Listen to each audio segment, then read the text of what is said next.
ایک خرابی جو تراویح کے معاملے کے اندر ہم دیکھتے ہیں کہ جو لوگ تراویح پڑھنے کے لیے آتے ہیں وہ پیچھے بیٹھ جاتے ہیں، کیونکہ پتا ہے کہ امام صاحب پہلی رکعت میں بڑا لمبا پارا پڑھیں گے، تو جب جیسی رکوع میں امام صاحب جانے لگتے ہیں اللہ اکبر کہہ کر کے نماز کے اندر شامل ہو جاتے ہیں۔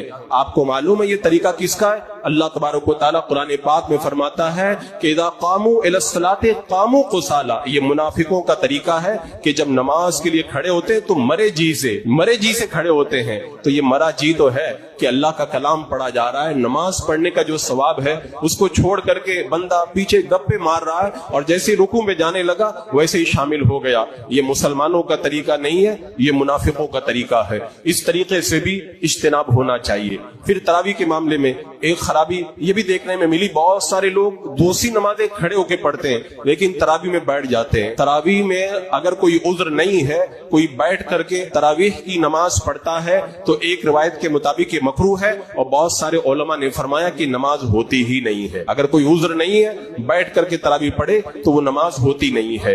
اور پھر ایک خرابی تراویح کے حوالے سے یہ بھی دیکھنے میں آئی کہ چونکہ 20 رکعتیں ہیں تو لوگ جلدی کے چکر میں ارکان بڑی جلدی ادا کرتے ہیں، یعنی رکوع میں گئے اور پورا کھڑا نہیں ہوئے، سجدے میں چلے گئے، سجدے میں گئے اور اٹھے پورا بیٹھے نہیں اور دوسرا سجدہ کر لیا۔ یہ مسئلہ یاد رکھیں، رکوع کرنے کے بعد میں سیدھا کھڑا ہونا، ایک بار سبحان اللہ کہنے کے مقدار کھڑا رہنا یہ واجب ہے۔